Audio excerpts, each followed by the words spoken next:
psychology. I want to thank you for listening. I want to thank you for supporting me in this Trophy of Grace podcast. My focus is to help as many people as possible learn that there's more to life than you know. Trophy of Grace is a book. The title of that book derived from my own personal life experiences filled with trauma, abuse, shame, and bondage, and so much more.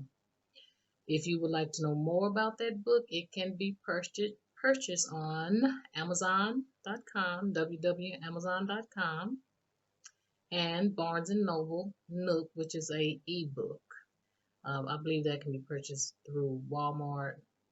And if you are a victim of sexual abuse, incest of any type, please go to my website and schedule a one-on-one session with me so that I can help you overcome some of those personal challenges and allow you to achieve some of your desired goals.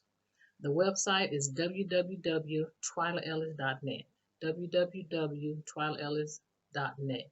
And I'm also a one of the life coaches. I have a team. I work with a team as well, and a LPC as well that would be more than happy if one of us can't address an issue. There's a team of us that can help in any way possible, and it's called www Total Life Counseling, www.totallifecounseling.com.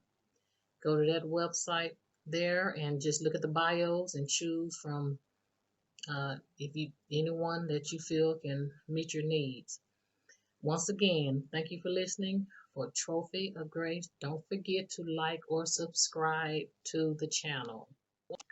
Hey guys, I just want to jump on here for a second.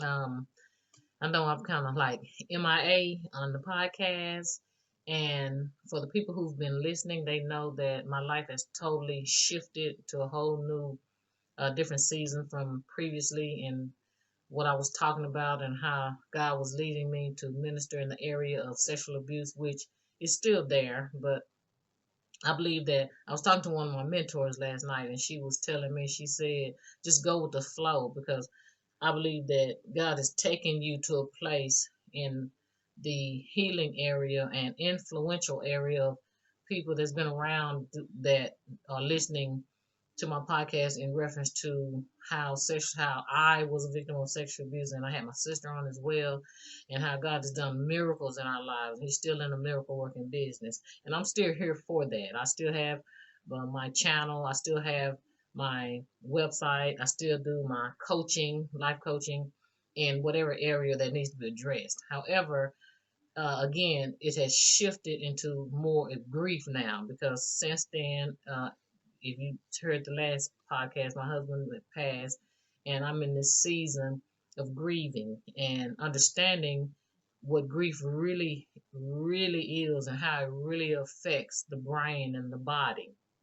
Because, as you know, if you've been listening, that I'm studying psychology. I have a degree and certifications in positive psychology. However, I'm getting my master's at Abilene Christian University in psychology and dealing with the brain and the mind and uh, the psychology of how we think and how our body reacts. Because everything that happens and what we talk about and how we feel, it all begins in the brain and how we think.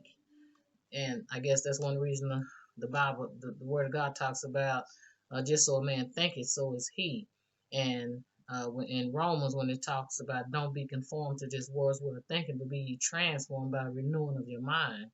Not understanding how that lines up with science. When I first read that, I really didn't put the two together to understand how significant and how intentional God really is when He says things. I was talking to my sister, and it's like reading the Word of God is actually an educational book. And I've heard people use Bible as an acronym, basic instructions before leaving earth.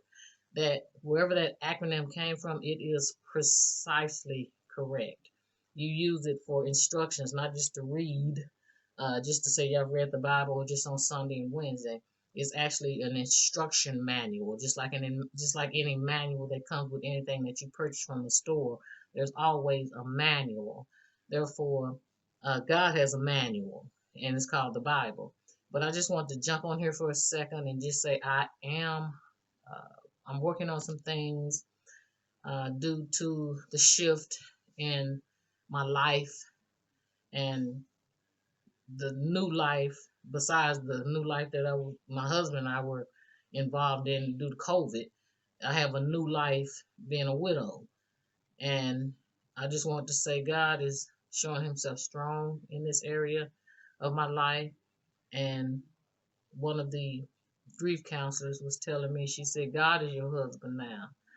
That is that is amazing to think of that and really understand that, and like I really believe that. So that's the most comforting thing that anybody can say to a widow, is that, and it's in the word of God, that I'll be a father to the fatherless and a husband to the widow. My God, my God. Okay, I'm gonna jump off right now, and I'm gonna come back a little bit later. But I just want to jump in here and say that and say I love you. Just stick with me, hang in there, be patient with me. I'm coming back full force, and we're gonna see what God gonna do. We're gonna see what God gonna do. But thank you again. Be sure and subscribe and follow, and so you can get alerts when I'm on here. But I'll be back with more to come and more guests as well. I just want to jump on here and share that with you. I love you. I love you. I love you. I love you. I love you.